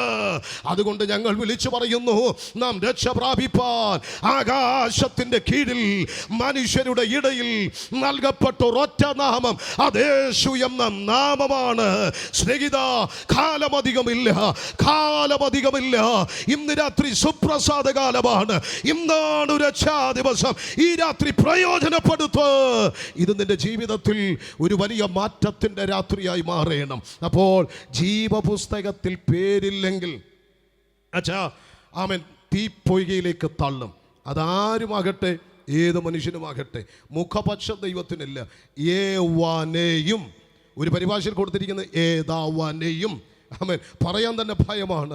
അപ്പോൾ അത്ര ശക്തമായി ദൈവത്തിൻ്റെ വചനം പറയുമ്പോൾ എൻ്റെ പ്രിയരെ, വിശ്വാസത്തിൻ്റെ പക്വമായ ചുവടുകൾ ഇടറാതെ പതറാതെ നിത്യതയെ മാത്രം ലാക്കാക്കി ഓടിക്കയറാൻ വചനമകത്ത് ആവശ്യമാണ്. ആ വചനമകത്തുള്ളവർ ചതിക്കപ്പെടത്തില്ല, വഞ്ചിക്കപ്പെടത്തില്ല, വീണുപോകത്തില്ല, തളർന്നു പോകത്തില്ല. അവരെ ഒരു കുരുക്കിനകത്തും കുരുക്കി തകർത്തു കളയാൻ അനുവദിക്കത്തില്ല. കാരണം വചനം അവർക്കകത്ത് ഗൈഡ് ചെയ്യും. ഈ വചനം എൻ്റെ പ്രിയരെ കാലിന് ദീപമാണ്, ഇത് പാതയ്ക്ക് പ്രകാശമാണ്. ഈ വചനം തേനിലും തേൻകട്ടയിലും മധുരമേറിയതാണ്. വചനം പ്രവചനമാണ്. വചനം സൗഖ്യമാക്കുന്നതാണ്. വചന കുഴികളിൽ നിന്ന് ഉയർത്തുന്നതാണ്.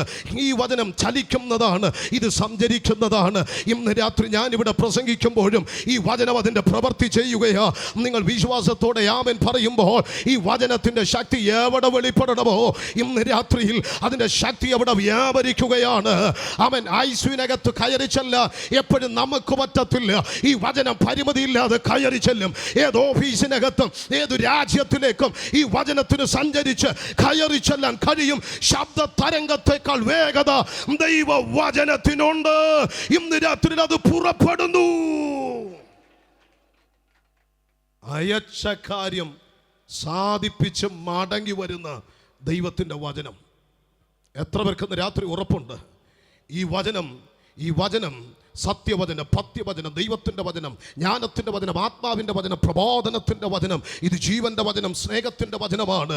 ഈ ലോകത്തിൻ്റെ ഈക്കിളി സാഹിത്യങ്ങൾ, പൈങ്കിളി സാഹിത്യങ്ങളുമൊക്കെ മനുഷ്യനെ മയക്കി കറക്കി ആറവുശാലയിൽ കൊണ്ടെത്തിച്ചപ്പോൾ മനുഷ്യനാക്കി മാറ്റിയ ആധുനിക പച്ചപ്പരിഷ്കാരികൾക്കും ഘോര വിവരങ്ങളിൽ പാർക്കുന്ന മനുഷ്യർക്കും ഒരുപോലെ വെളിച്ചമേകിക്കൊണ്ട് നരാധമനായ മനുഷ്യനെ നരസ്നേഹിയാക്കി മാറ്റിയ ഉലകത്തിലൊരു പുസ്തകമുണ്ടെങ്കിൽ അത് ദൈവത്തിൻ്റെ വചനമാണ്. കാലത്തിന്റെ ചവറ്റുകൊട്ടയിൽ പുസ്തകത്തെ ചവച്ചു തുപ്പാൻ എഴുന്നേറ്റ് വന്ന കാലഘട്ടത്തിന്റെ കരുത്തന്മാർ കാലയാപനം ചെയ്ത ഈ മണ്ണിൽ ഇന്നും കരുത്തോടെ അവൻ ലോക ചരിത്രത്തിൽ പടർന്ന് പന്തലിക്കുന്ന ഒരൊറ്റ പുസ്തകം, അത് ദൈവത്തിന്റെ വചനമാകിയാൽ ആ പുസ്തകം കൊണ്ടുവന്നിട്ടുള്ളവർ അത് കരങ്ങളിൽ ഒന്ന് ഉയർത്തി ഒരു നല്ല ആമേൻ പറയാ. ഹല്ലേലൂയ. ദൈവവചനം ജീവനും ശക്തിയുമാകയാ. ചേർന്ന് പാടാമോ? ദൈവവചനം ജീവനും ശക്തിയുമാകയാൽ ആത്മരക്ഷയുണ്ടേവനും ഉള്ളത്തിൽ കൈക്കൊണ്ടാൽ. ആമേൻ. ആത്മരക്ഷയുണ്ടേവനും ഉള്ളത്തിൽ കൈക്കൊണ്ടാൽ ആത്മമരണം മാറും, ഭീതിയിലവൻ വാഴും. ആത്മമരണം മാറും, ഭീതിയിലവൻ വാഴും. കേൾക്കുക നാം, കാക്കുക നാം ജീവന്റെ വാക്യങ്ങൾ. കേൾക്കുക നാം, കാക്കുക നാം ജീവന്റെ വാക്യങ്ങൾ. യേശുവിൻ തിരുപാദത്തിൽ ഇരുന്നു കേൾക്കണം. യേശുവിൻ തിരുപാദത്തിൽ ഇരുന്നു കേൾക്കണം. തന്റെ വിശുദ്ധ വാക്യങ്ങൾ നമ്മുടെ ജീവനാ. അവന്റെ വിശുദ്ധ വാക്യങ്ങൾ നമ്മുടെ ജീവനാ. യേശുവിൻ സുവിശേഷം ദിവ്യമാമുപദേശം. യേശുവിൻ സുവിശേഷം ദിവ്യമാമുപദേശം. കേൾക്കുക നാം, കാക്കുക നാം ജീവന്റെ വാക്യങ്ങൾ. കേൾക്കുക നാം, കാക്കുക നാം ജീവന്റെ വാക്യങ്ങൾ. ദൈവവചനം ജീവനും ശക്തിയുമാകയാൽ. ദൈവവചനം ജീവനും ശക്തിയുമാകയാൽ ആത്മരക്ഷയുണ്ടേവനും ഉള്ളത്തിൽ കൈക്കൊണ്ടാൽ. ആത്മരക്ഷയുണ്ടേവനും ഉള്ളത്തിൽ കൈക്കൊണ്ടാൽ ആത്മമരണം മാറും, ഭീതിയിലവൻ വാഴും. ആത്മമരണം മാറും, ഭീതിയിലവൻ വാഴും. ജീവന്റെ വാക്യങ്ങൾ കേൾക്കുക നാം, കാക്കുക നാം. ജീവന്റെ വാക്യങ്ങൾ കേൾക്കുക നാം, കാക്കുക നാം. ജീവന്റെ വാക്യങ്ങൾ. Hallelujah. Thank you, pastors. Thank you. Praise the Lord. Praise the Lord. Praise the Lord. കരം ഒന്ന് അടിച്ച് ദൈവത്തിനൊന്ന് സ്തോത്രം ചെയ്താട്ടെ. ഈ വചനം നിങ്ങളുടെ ഹൃദയത്തിൽ വസിക്കണം. സാറിനോട് പറഞ്ഞ കൃത്യസമയത്ത് ഞാൻ നിർത്തും. അതിനുവേണ്ടിയാണ് ഞാൻ ഇങ്ങനെ സൂപ്പർ ഫാസ്റ്റ് പോലെ ഓടുന്നത്. ഹല്ലേലൂയ. സന്തോഷമുണ്ടെങ്കിൽ ഒരു സ്തോത്രം പറഞ്ഞാട്ടെ. ആമേൻ.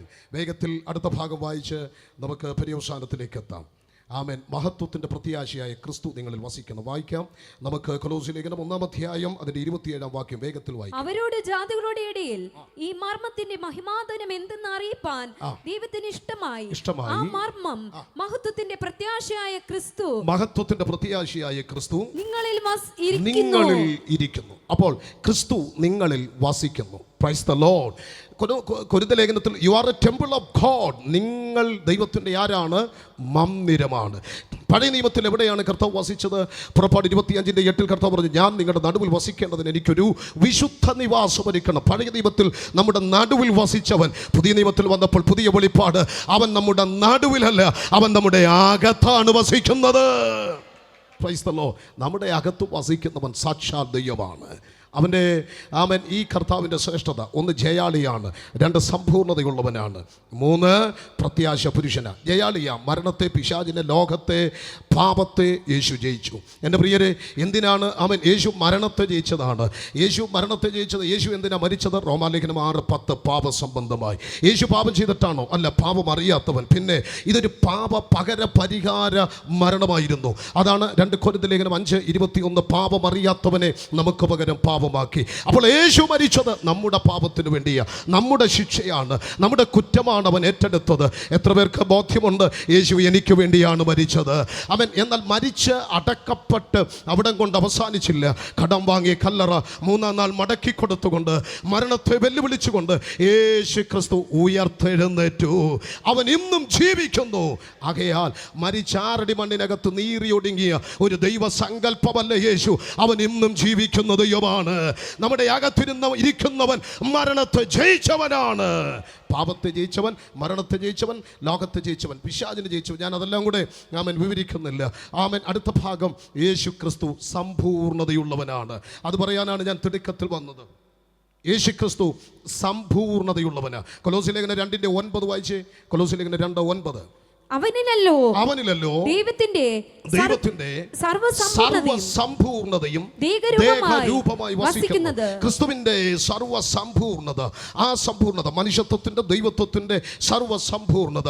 ആമേൻ. അതിനായി കൊലോസ്യ ലേഖനം 1:15 വായിച്ച പുസ്തകം അടയ്ക്കാം. കൊലോസ്യ ലേഖനം 1:15. അവൻ അദൃശ്യനായ ദൈവത്തിന്റെ പ്രതിമയും സർവ്വസൃഷ്ടിക്കും അവൻ ആരാകുന്നു?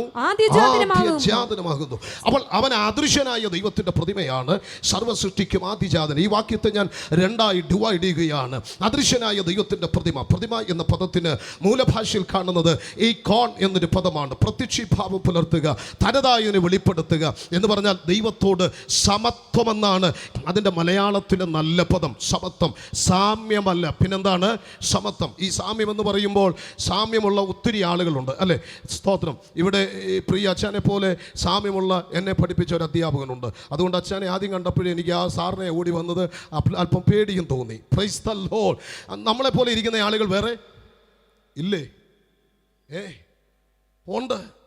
നമ്മളെപ്പോലെ ഇരിക്കുന്ന ആളുകൾ വേറെ ഉണ്ട്. അയ്യോ, എനിക്ക് ആദ്യം ഞാൻ പലരെ സംശയിച്ചു. പാട്ടുപാടുന്ന പ്രിയ കർത്തൃദാസിനെ കണ്ട്. ആമേൻ. നമ്മളെപ്പോലെ ഇരിക്കുന്ന ആളുകൾ വേറെ ഉണ്ട്. എൻ്റെ അച്ഛൻ ഞാൻ വരുമ്പോൾ ചിലരൊക്കെ പറയും, ഒരു ഷാളൂടെ ഇട്ട ആളിനെ തിരിച്ചറിയത്തില്ല. അപ്പൊ എന്നെപ്പോലെ ഇരിക്കുന്ന ആളുകൾ വേറെ ഉണ്ട്, നിങ്ങളെപ്പോലെ ഇരിക്കുന്ന ആളുകളും വേറെ ഉണ്ട്. അവരൊന്നും നിങ്ങളല്ല. നിങ്ങൾ മാത്രമേ ഉള്ളൂ. ഞാൻ മാത്രമേ ഉള്ളൂ. നമ്മളെപ്പോലെ ഇരിക്കുന്നവരുണ്ട്. ഇതുപോലെ അവൻ ദൈവത്തോട് സമത്വം എന്ന് പറഞ്ഞാൽ യേശു ക്രിസ്തു മറ്റൊരാളെ പോലെയല്ല. തുല്യം ചൊല്ലാൻ ആരുമില്ലാത്ത, പകരം വെക്കാനില്ലാത്ത ഏക സത്യ ദൈവമാണ് യേശു ക്രിസ്തു. ആമേൻ. വിശദീകരിക്കുന്നില്ല. 2, അവൻ സർവ്വസൃഷ്ടിക്കും ആദിജാതൻ, പ്രോട്ടോട്ടോക്കോസ്, അതാണ് ആദിജാതൻ. പ്രോട്ടോട്ടോക്കോസ് എന്ന് പറഞ്ഞാൽ സകലത്തിനും മുൻപേയുള്ള ആദികാരണമായവൻ എന്ന് പറഞ്ഞാൽ യേശു ക്രിസ്തു സകലത്തിന് മുൻപേയുള്ളവൻ. അവൻ വിത്തൗട്ട് എ ബിഗിനിങ്, ആരംഭമില്ലാത്തവനാണ്. അബ്രഹാമിന് മുൻപേ ഉണ്ടായിരുന്നവൻ, കാലത്തിന് മുൻപേ ഉണ്ടായിരുന്നവൻ, ചരിത്രത്തിന് മുൻപേ ഉണ്ടായിരുന്നവൻ, അവൻ യോഹന്നാൻ സ്നാപകന് മുൻപേ ഉണ്ടായിരുന്നവൻ. അതാണ് ആദിജാതൻ. അതുകൊണ്ടാണ് അവനെ പ്രീ എക്സിസ്റ്റൻസ് എന്ന് പറയുന്നത്, ആ പൂർവാസ്തിക്യം. പ്രീ എക്സിസ്റ്റൻസ് എന്ന് പറയുന്നത് പൂർവാസ്തിക്യം എന്ന് പറഞ്ഞാൽ സകലത്തിനു മുൻപേ ഉള്ളവൻ, അതാണ് യേശു. 2, അവൻ നിത്യാസ്തിക്യം, എറ്റേണൽ എക്സിസ്റ്റൻസ് ആണ്. നിത്യാസ്തിക്യം എന്ന് പറഞ്ഞാൽ ഭൂതകാലത്തിനും വർത്തമാനകാലത്തിനും അവനിൽ പ്രസക്തിയില്ല. അവൻ നിത്യവർത്തമാന കാലസ്ഥൻ, അതാ മാറ്റമില്ലാത്തവൻ, മാറാത്തവൻ, അനന്യനായി വെളിപ്പെടുന്നവൻ എന്ന് പറയുന്നത് അവൻ നിത്യവർത്തമാന കാലസ്ഥനാണ്. 3, അവൻ സെൽഫ് എക്സിസ്റ്റൻസ് ആണ്, സ്വയാസ്തിക്യമുള്ളവനാണ്. എന്താ സ്വയാസ്തിക്യം? ബാഹ്യകാരണങ്ങൾ കൂടാതെ തന്നിൽ തന്നെ ആസ്തിക്യ കാരണമുള്ളവൻ എന്ന് പറഞ്ഞാൽ നിങ്ങൾ ജീവൻ കൊടുത്തിട്ട് ജീവൻ വെക്കുന്നവനല്ല യേശു. നിങ്ങൾ ശക്തി കൊടുത്തിട്ട് ആ ശക്തിയിൽ ശക്തിപ്പെടുന്നവനല്ല യേശു. നീ അടുത്തു ചെല്ലുമ്പോൾ അശക്തനായ നിന്നെ ശക്തിപ്പെടുത്തുന്ന സർവശക്തനാണ് യേശു ക്രിസ്തു. അവൻ്റെ സ്വാഭാവിക ഗുണലക്ഷണങ്ങൾ സർവശക്തൻ, സർവജ്ഞാനി, സർവവ്യാപി, നിത്യനായ ദൈവം. അവൻ്റെ ധാർമ്മിക ഗുണലക്ഷണങ്ങൾ ദയ, വിശ്വസ്തത, സ്നേഹം എന്നിങ്ങനെ തുടങ്ങുന്നത്. അപ്പോൾ നമ്മുടെ കർത്താവായ യേശു ക്രിസ്തു അവൻ സെൽഫ് എക്സിസ്റ്റൻസ് ആണെങ്കിൽ, നിത്യാസ്തിക്യം, സ്വയാസ്തിക്യമുള്ള ഒരു ദൈവം ഉലകത്തിലുണ്ടെങ്കിൽ ആ ദൈവം എൻ്റെ അകത്തുണ്ടെന്ന് എത്ര പേർക്ക് ബോധ്യമുണ്ട്? Hallelujah, hallelujah. വാക്കുകൾ കൊണ്ട് വർണ്ണിക്കാൻ കഴിയാത്ത, എൻ്റെ ഭാഷ കൊണ്ട് വർണ്ണിക്കാൻ കഴിയാത്തതിനപ്പുറത്ത് അവർണ്ണനീയമായി, അനർവചനീയമായി, അനർഗളം നിർഗളം പ്രവഹിക്കുന്ന തേജസ്സിൻ്റെ പ്രഭ ഉടുത്തിറങ്ങി നിൽക്കുന്ന നമ്മുടെ കർത്താവ്, വിശ്വസിക്കുന്ന ദൈവജനത്തിന് ബോധ്യമുണ്ടോ? അവൻ നമ്മുടെ അകത്ത് വസിക്കുകയാണ്. എൻ്റെ പ്രിയരെ, ഈ പ്രപഞ്ചത്തിൽ പ്രസരിക്കുന്ന പ്രകാശമെല്ലാം പ്രപഞ്ച പ്രജാവൻ്റെ പ്രദീപ്ത പ്രഭാവത്തിൽ നിന്ന് പ്രാദുർഭവിക്കുന്ന പ്രഭയാണ് പ്രകാശമെങ്കിൽ, അന്ധകാര ശക്തിയുടെ പ്രചണ്ഡമായ പ്രകടമേറ്റ് പ്രജ്ഞയറ്റ് ഭാവാന്ധതയുടെ അടിത്തലത്തിൽ അടിയുറഞ്ഞു പോയ അഖില കോണിലുമുള്ള അഖില കോടി ജനസഹസ്രങ്ങളുടെ ആത്മരക്ഷയ്ക്ക് വേണ്ടി അനന്തത വെടിഞ്ഞ് അവനിലേക്ക് ആഗമിച്ച ആത്മരക്ഷകനും ആത്മരൂപിയും ആത്മസ്വരൂപനും അടുത്തുകൂടാത്ത വെളിച്ചത്തിൽ വസിക്കുന്ന അതെ നിത്യ ചൈതന്യമായ നിത്യസ്വരൂപനായ ആ മഹാദൈവമായവൻ മാനവാകാരം പൂണ്ട് അവൻ ഇകത്തിലേക്ക് ഇറങ്ങി വന്നപ്പോൾ ആ ദൈവം വിരിച്ചൊരുക്കിയ മാളികകളിലല്ല, മട്ടുപ്പാവുകളിലല്ല, വിശ്വസിക്കുന്നവരുടെ ഹൃദയത്തിലാണ്. അതുകൊണ്ട് എത്ര പേർക്ക് ഉറപ്പുണ്ട് ഈ മഹാദൈവമായവൻ എൻ്റെ അകത്ത് വസിക്കുന്നു എന്ന്? ഉറപ്പുള്ളവർ കരമൊന്നടിച്ച്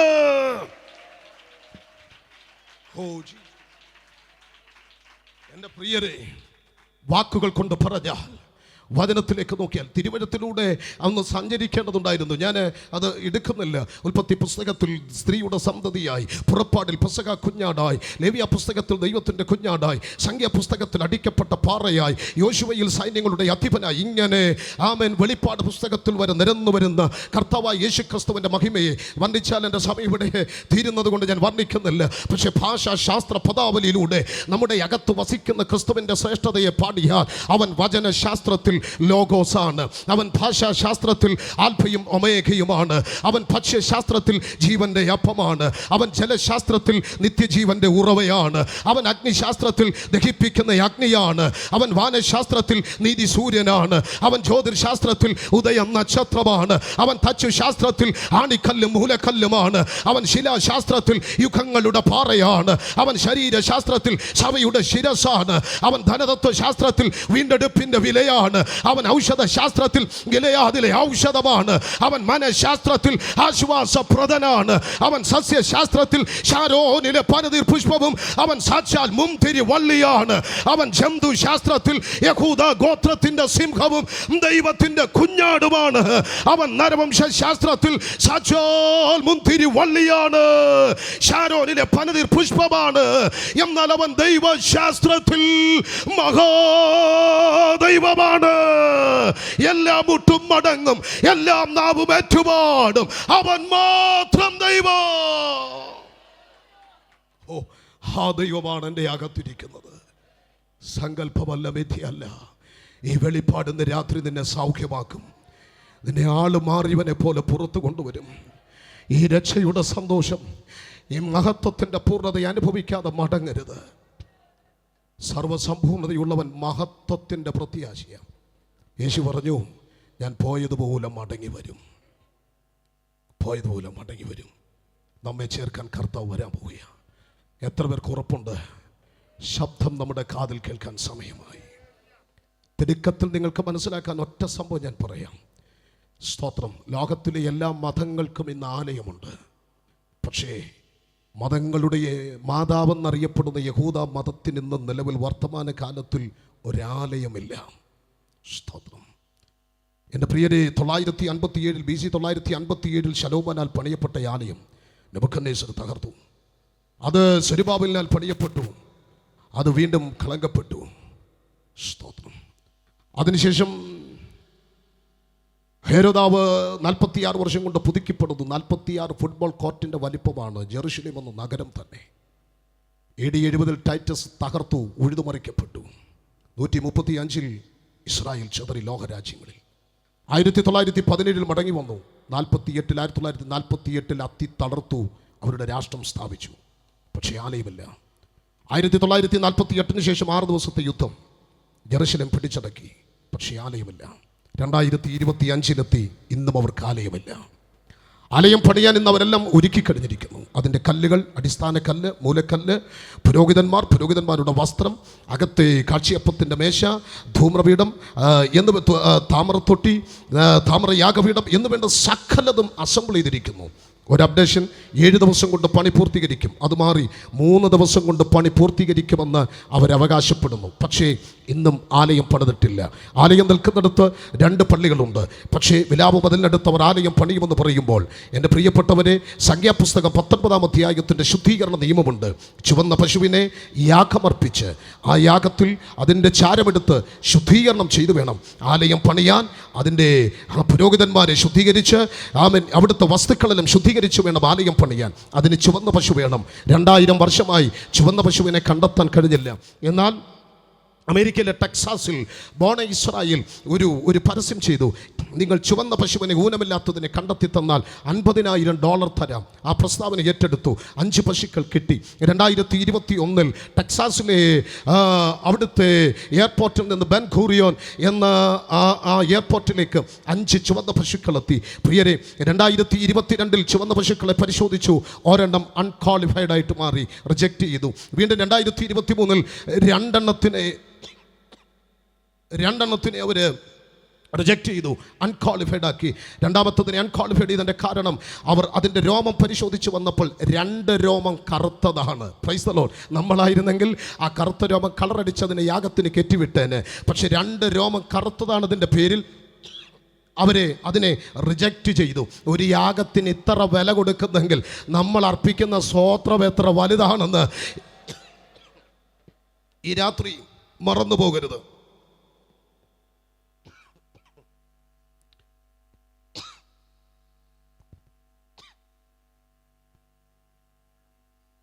കുഴപ്പമില്ല, ഒരു ഈച്ചകത്ത് പോയതാ. Price the Lord. പിശാചിന് ഇഷ്ടമല്ലല്ലോ. കരമുയർത്തി ഒരു ഹല്ലേലൂയ പറഞ്ഞാട്ടെ. അവൻ ഞാൻ വാക്കുകൾ അവസാനിപ്പിക്കാൻ പോവുകയാണ്.